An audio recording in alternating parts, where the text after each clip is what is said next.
Beyond the newsroom, where untold story is revealed. Mu video y'olunaku olwaleero ngenda kusaba bw'oba nnyo omwana omuto sound yomukendeezeemuko katini. Mulimu clip emu eyinza okubeera nga etusukkako naye mujja kunzikiriza olw'ensonga etali emu oba endala njibawe nga bweri. Beyond the newsroom gwe mukutu ogwasalawo okubeera nga gukuweereza ebyo byosinga okwetaaga oba nti ffe abasalawo okuba Ebuvanjuba nebugwanjuba ewaka wasigalawo ewasinga. Beyond the newsroom gwe mukutu ogukuleetera ekyo ekisinga katiranga naffe ng'oyita ku noti 771 44 53 ne noti 744 26 41 na bino bikulu tetulanga bafere tetulanga basawo ba kinnansi n'abagwa mu koowa eryo mwebale kutuwagira. Thank you. oba nti ffe abasalawo okubanga tukuwa ekyo ekisinga nzedde ni abatuusako ensonga zisemasonga n'obuwombeefu obw'ekika ekyagulu nkusaba vidiyo eno sooka ogimpere like bw'egibaleka ejja kudduka emisinde mingi etuuke ku liseeki n'omu eyandyetaaze okuba ng'alaba vidiyo eno. Ate era njagala okubeera nga nkutegeeza nti ebisiraani ebiri ewa Pastor Rosias Bujengo byeyongedde okulondoola ne Uganda ne bigituwaliramu. Wandyebuuzizza bitya era kizze kitya ngenda kikunnyonnyola. Kaakati omukyala amanyikiddwa nga Grace Kakooza wali eri mu Kiboga district abadde agenda mu maaso n'okuba ng'atimba ebipande bya Kyagulanyi ne wabaawo abasajja abagadde omukwata okumusiba nga bwe babitimbulayo nga babijjayo ekiboga nga bamugamba totimba wano Kyagulanyi Sentamu. Kaakati nno omusajja mukulu eyeeyita Katongole, is it Katongole Singh simanya bikoze bitya eyeesimbye waneeno mu Lubaga avuddeyo naye n'awaga Eddy mutwe mu High Court olwaleero. Baby no byonna mbikuleetedde ogendagenda mu maaso n'okuba nga ate obimanya kanso muyezi aliko byatutegeezeza. Yenze Uncle Denny okuba nga nkutuusaako ensonga zonna nga bwe zitambula awo wennyini. Katutandike ne video eno ate olabe ebintu nga bwe bibadde Kiboga we tutandikidde.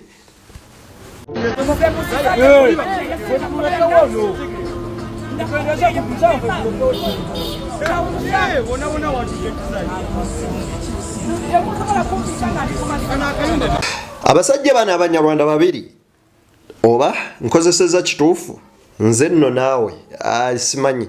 Abasajja bano omu nga yambadde t-shirt ya eriko ekifaananyi kya General Muhoozi, omulala nga yambadde saati ya black.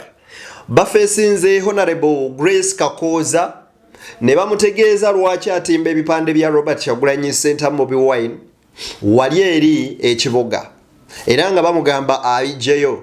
Grace n'agaana era n'abategeeza nti nze bwe mba ndi ku mazima kwenja okufiira era sisobola kuva mu Robert Kyagulanyi Center. Ebintu ebyo bwe bibadde n'ebikolwa nga bino tubivumirira kozi twalabako ne video nga batimbula ebipande bya bannoopu. Bwe tuba nti nno twogera ku demokolasiya, oyo demokolasiya ali ludda wa mu ggwanga lino nga bannansi abalala tebasobola kubeera nga bamweyagaliramu ng'ate bo mubakwata ne bakugira okuba nga bakola ekyo. Bwe kiba nti NRM batimba ebipande byabwe nga teri abakubye ku mukono kubanga tulaba ne General Museveni nga bibye gyebiri teri n'omu abijjayo. Kati gwe lwaki ogamba abantu nti they are not supposed okubeera nga bapininga ebipande bya Robert Kyagulanyi Center? Ye takontestinga ku kifo kyekimu, ye teyeesimbyewo oba ye ssemateeka w'eggwanga oba constitution ya Uganda eriko weemukugira okubeera nti ye takkirizibwa kutimba bipande bye mu region y'emu. Kino nno zino concern za raising bwadda.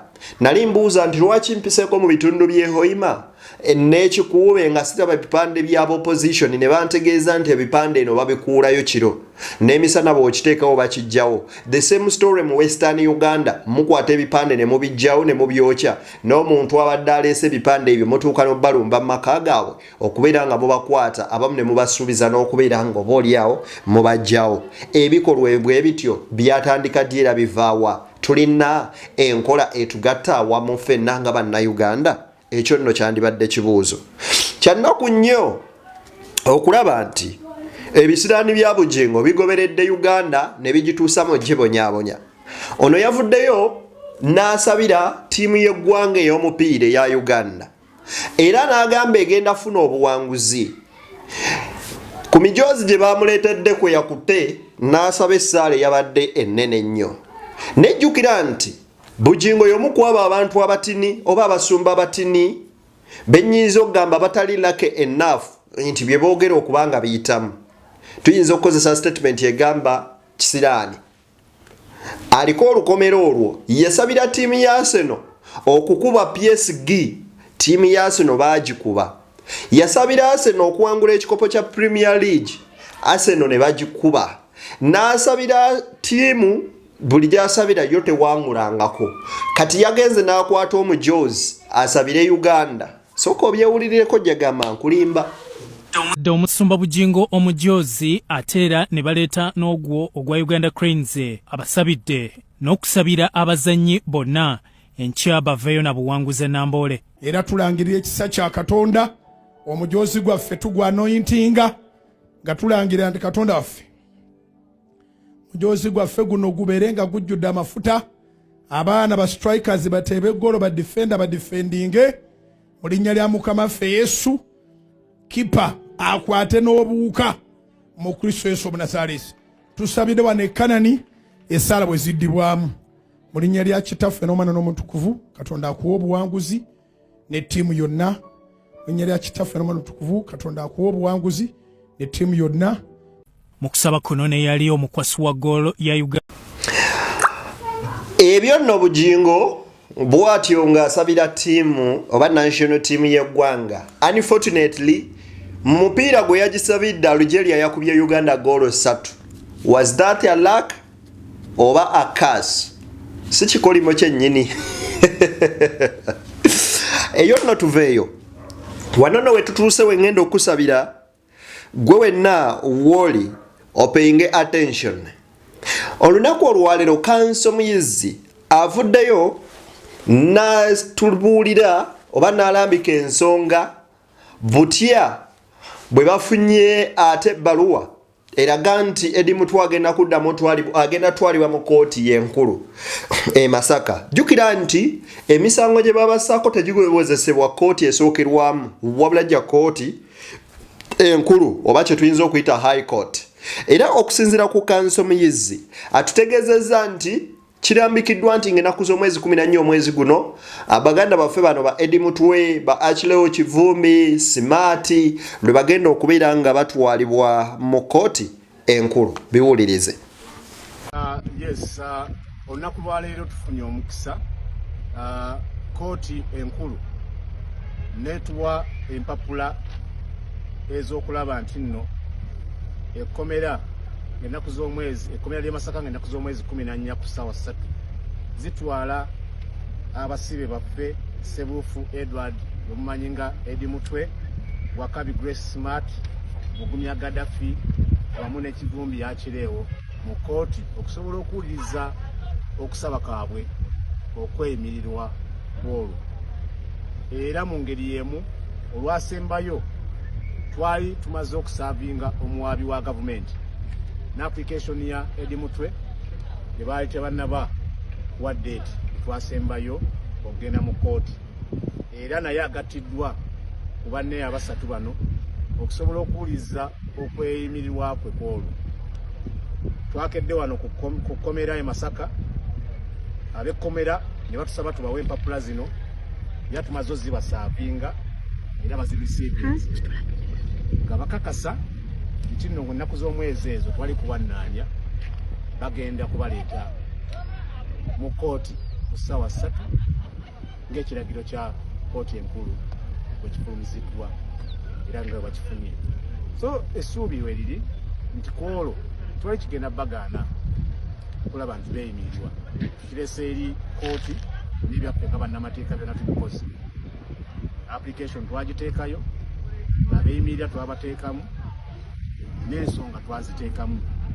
Ku nsonga ze twateekamu mulimu ensonga z'okuba nti nno ddembe lyabwe libwawo ba constitution okweyimirirwa, n'ekirala nti ebbanga lye bamaze emyezi kati kumpi 7 nga tebannaba na kufuna ddeeto bakuwulizibwa okusaba kweyimirirwa kiraga ebbanga ppanvu erijja okuyitawo nga n'omusango gwabwe tegunnawulirwa.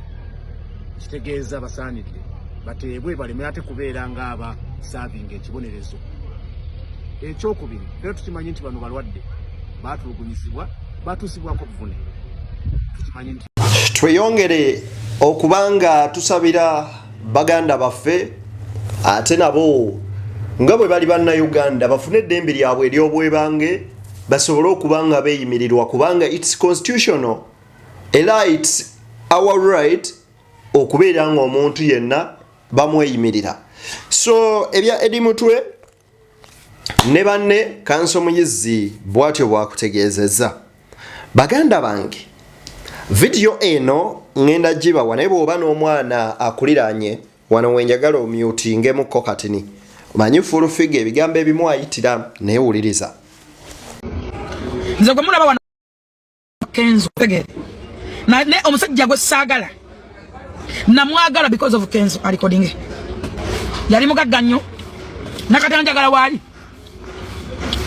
yampane masomero nakagana menyo nsoma n'omwogera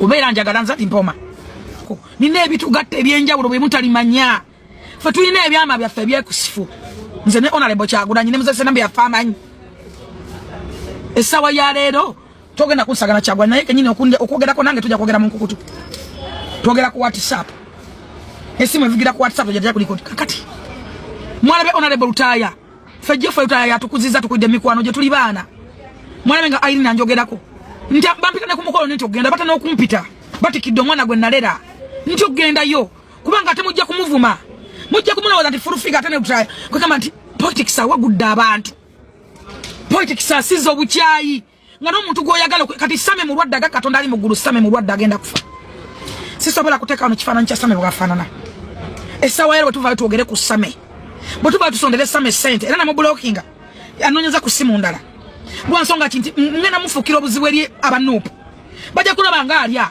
bajja kulaba nga naye ali mu bulumi. Madam Nakangubi Jennifer Fullfigure akoze statements stiraba videos zifaanana bweziti era wekayiseemu mbeenenyeza mu nsonyi we bannange naye point ki enkulu eri muno gye njagadde tujjemu. Omukyalo n'agambye bamukozesaako Kenza recording bankozesa kino ne kino kibe bwe kiti twalina enkolagana ey'enjawulo nze ne honorable Kyagulanyi ne tuba n'enkolagana ne Geoffrey Lutaya ye taata yankuzizza but because of politics ebintu byakyuka buli omu n'abeera wuwe era buli omu ne bamutwala okubanga kati mulabe wa munne kuwa politics watuuse ne ngamba bukyanga lubanga lwa mindi nti Fullfigure wano leero wenkola ki we mwagala mbuuza otya inti if you cannot stand with your royal friends, if you cannot be royal to your friends, then it means oli tukuita tutya you are a hypocrite oba munnanfuusi oba olwedde omaze oba betrayinga oba banno obaliddemu olukwe. If they are saying let us stand with the people who made us tuyimirire n'abantu bannayuganda abaatufuula kye tuli then gwe n'osalawo n'ogamba you know it's always two sides, either to be with the oppressed or to be with the oppressor. So if you decided to stand on the oppressor's side, then you should accept the repercussions. And if you say, let me stand with the oppressed people, then get ready for the repercussions of standing with the oppressed ones. Beera ng'oli muvumu ekimala nti bw'osalawo okuyimirira n'anyigereza lindirira ebiddirira wabula ate bw'osalawo okudda ku layini y'abaana abanyigirizibwa linda era obe mwetegevu ku ebyo ebirumbagana abo abanyigirizibwa then birwanyise mpaka bwe mugenda obivunuka. Fight for them, fight with them, the oppressed ones, until when you will overcome, until when time will come ogambe nti do you know what twenunudde. But if you cannot do that, kitegeeza you betrayed your royal friends and you have never been royal to them. siwe wao ebyo nno nga mbitadde. Waliwo ono omusajja ono muyindi yesimbyewo wano mu Lubaga. Lwaki nnyinza oba nga nkuleetedde video eno n'ebyokuyiga bye nnyinza okwagala gwe muganda wange andaba obirabe ate otubeeko ky'obijjamu. Bamuyita ni wuuno guy, bamuyita Katongole Singiri oba Singiri SINGH. Katongole ono avuddeyo n'agamba nti Lubaga ebadde n'ababaka basatu mu bisanja bisatu ebiyise, era nga yagamba he is the perfect member of parliament to represent the people of Lubaga South. Era nga yagamba nti mpa omubaka n'omu yali ayimiridde n'avaayo n'ateekako yadde olugi lumu ku ssomero. Wa kibiina kye NRM sooka owulirize. Katongole sitera kwagala kwewaana byenkoze naye biseera by'ebifuzi. Nze bulijjo ngamba abantu yonna gye mbadde ebisanja bino bisatu tubadde ne ba MP basatu. Nze nteekawo na ssente mundage MP kwabo basatu tamu satu yagenze nasiiga ne luggi lwa lwaliro oba lwa ssomero yonna. Oluggi lumu sigamba ssomero ngamba luggi lumu. Naye Katongole mwaka ng'etaano mabega ssomero ya Masiro Church of Uganda yantuukirira nga ssomero egenze kumpi. Ninkwata ku ssomero eyo ne organization yange ne tudaabiriza ssomero eyo ne ku mutindo. Katongole nga nnyonnyola ku byakoze. Then we thank you and we appreciate the good work that you did towards the young generation, Ugandans abasomera mu ssomero eryo. Ne wano njagala kati tugenda kuyiga ebintu bibiri oba bisatu. Omwami ono ayinza okuba nga Munnayuganda by naturalization oba by registration nakyo ekirala. I think those two. Naye for him it's okay okujja ne yeesimba mu Kampala era mu Buganda, but it's not okay for Lubongoya who came from Bunyoro nadda mu Western okujja okwesimbawo e Kampala where he has lived for over 20 years. Wo wabadde okumala emyaka kumbi 20. Kyokka libadde mberyo nga gwe eryobwebanga erikuweebwa ssemateeka okwesimbawo mu kitundu kyonna woba owangalira as long as oli Munnayuganda. Then kati njagala owulirayo okuba criticizinga Lubongoya. What are you waiting for to criticize Katongole? Okay. Then ekirala mu issue ya Katongole agambye omubaka omu yekka bamubumwe eyali awaddeyo yadde oluggi olumu ku ttooyi y'essomero kale. Eyo si kizimbe. Kaseera kaba kakusomoozebwa okulaba nga ababaka batuuka ku level ebalabira ku mirimu gye bakoze nga gyegyo. Ekitegeeza emirimu gyabwe emitongole ng'egy'ababaka ba parliament bagisuula dda. Ate era n'ekirala nti kyannaku nti ne gavumenti yennyini eweebwa ensimbi ezirina okukola ebintu ebyo tekyasobola kutuusa services ku bantu, wabula abantu nga bassekinombe balina okuvaayo okwerwanirira n'okukola ebintu ebyo. Era n'ababaka okwenyigira mu mirimu okukola emirimu egyandibadde egya gavumenti wabula bate bajje bagikole ne basuula egyabwe.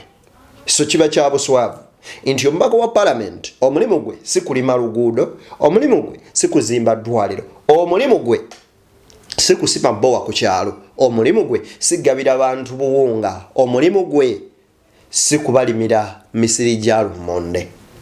Ate era kino kimanyikiddwa buli munnansi w'osinziira nti mirimu gya gavumenti okuteeka eddagala mu malwaliro, okuzimba amalwaliro, okuzimba enguudo, okuzimba amasomero n'okugateekamu ebyo ebiyambako abasomesa okusomesa n'osasula abasomesa mu masomero ga gavumenti.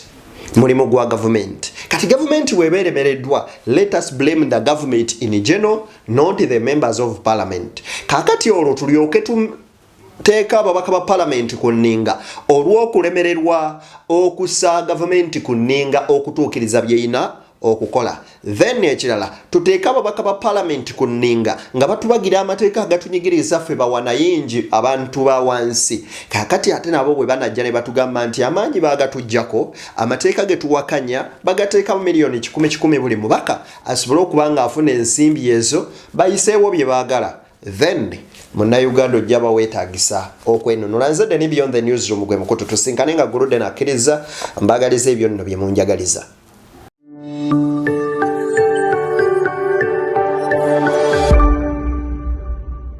Beyond the Newsroom, where untold story is revealed.